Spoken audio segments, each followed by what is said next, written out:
Hey folks, I'm Rob. And I'm Nathan. And we are Two Guys in a Ride. And today we are at the Shed in beautiful Warroad, Minnesota. Now the Shed is a private collection of 90 plus classic and unique cars that's open to the public and owned by Bob Marvin. And if you want to visit, we've listed their contact information in the description below the video. Well, what do you say, Rob? Oh, I say, let's go for a ride.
that's a wrap on another fantastic vehicle, and we really want to say thank you to the great folks here at the Shed in Warroad, Minnesota.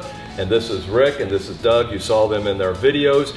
And of course the owner, who's not here right now, but we do want to give a shout out to Bob Marvin as well.